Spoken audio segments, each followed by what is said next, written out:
I want to thank Kevin and everyone else that put this on. This is such a pleasure to be here. I really appreciate all your support and taking your time to come out here. Back when Bush was elected in 2000, we knew that he put the American public strictly on a need-to-know basis. But it wasn't until over the last year that I realized that he did the same thing to Congress. You know, with all these things that have been coming down. The way he handled anyway, and of course with the NSA spying, and most recently with declassifying leaks for his own purposes to get out. The theme has been this arrogance that they don't have to report to anyone or say anything to anyone, that we don't count. We even have a vice president out shooting lawyers on the weekend and decides that he doesn't have to say anything to anybody. You know, of course, that's a newsworthy event. I know that we have the opportunity to take back Congress, and we're all working for that in lots of districts across the country. But I say we need to do more than that, and I'm going to talk about it in a few minutes. I want to talk to you about several of the things that I plan to do, but since Iraq is the top thing on most people's minds, let me start out there. Okay? I just recently got back from a little over a 2-week trip to the Philippines. And I experienced the devastation firsthand. I couldn't believe what I saw. I wasn't ready for what happened. When I went out to Mindanao, a different island from where I was in Manila, I had to cover myself because they didn't want anybody to know I was an American. You know, it was that bad. I'm not lying. And I had to take this public transportation, this bus, out to a village called Digos City, where I was going to meet with the people there that I'd scheduled. And I knew them from before, and that's why I made the trip. Well, I went into the bus station, and then I went over to my hotel. And within 2 hours, the terminal where the bus station was completely blown up. Just gone. And I could hear the explosion from the hotel, which was 4 or 5 blocks away. Now, I haven't heard that kind of destruction since Vietnam. You know, me personally. To be there, and then it was reported locally on the news that it was an Al-Qaeda related terrorist group. They are everywhere. And then I learned there are 2 Al-Qaeda training camps, you know, within like 70 kilometers of where I was. And I didn't know that before I went over there. But can you imagine to live like that?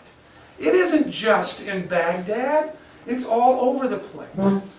And my problem with all of this is when I was in the Marine Corps as a combat pilot during Vietnam, I attended all of these briefings, and especially afterwards, after the war officially ended, we used to have these palm tree exercises out in 29 Palms once a year, with all 4 services involved, because they knew the next threat would probably be in the Middle East, and it would probably be more of a terrorist orientation than the type of wars that we've been in the past.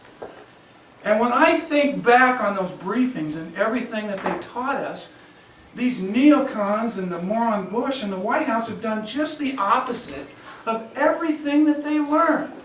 You don't invade a whole country and stick 150,000 men in the middle of it as a big target for people. If you are really concerned about national security and people are worried about their lives and they don't want the bus terminal in their local area blowing up, or worse yet, the port in LA or Long Beach, then we have to take measures to fight that.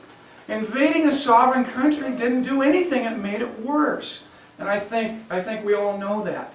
What I learned from the Marine Corps is that you don't need that kind of a commitment. You need a strike force that's on the move, and you need to go after the people that attack the Twin Towers, not somebody that had nothing to do with it.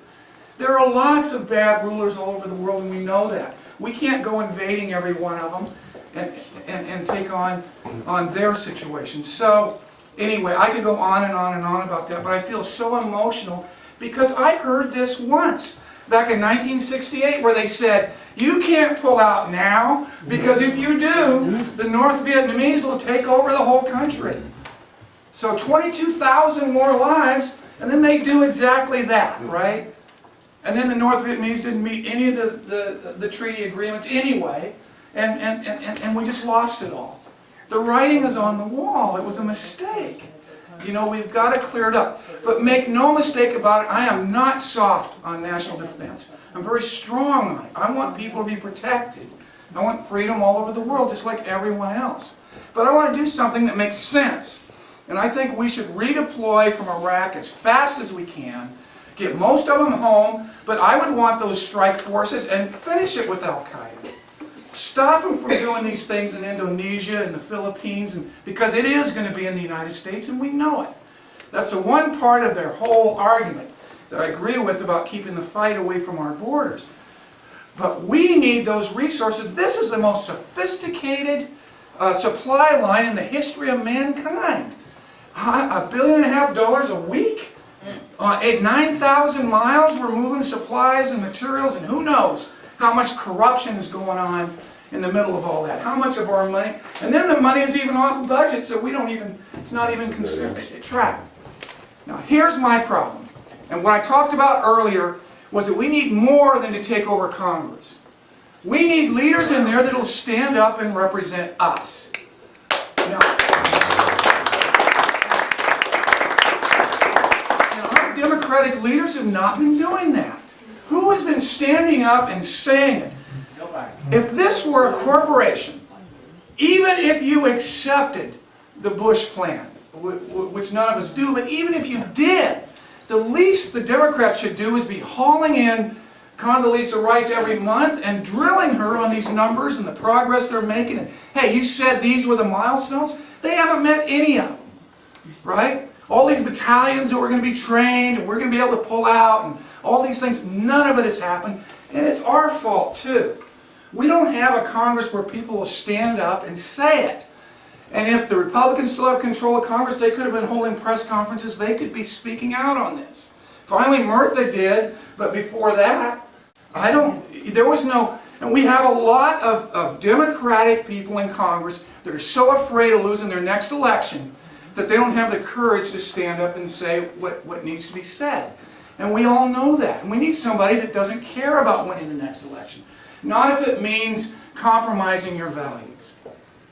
And my campaign is very simple. I only have 3 core values. And everything else is tracked from those. So you can judge me on that, and I will live to those. And if anybody sees me veering away from them, give me a call and let me know, and I'll get back. But my 3 values are simple. Personal independence. Everybody should have the right and the access to opportunity. We don't promise them success, but we do promise them opportunity. You should have access to education, to health care. You know, you should be able to put your children through school. You should be able to own a home. You should be able to do what career you want. That's what separates us from other countries. That is critical to me. So I'm against any kind of discrimination or anything that holds people back. That's the first value. The second value is service. Now, I have a history of doing that, serving my country. When I was the Chief Operating Officer of Security Pacific, I supported over 12,000 people, helping them. I know how to do that. But in service, from the Democratic Party, we have the belief that by helping those who cannot help themselves, it makes it easier for the rest of us to be successful. We have to believe that, and we have to work that way.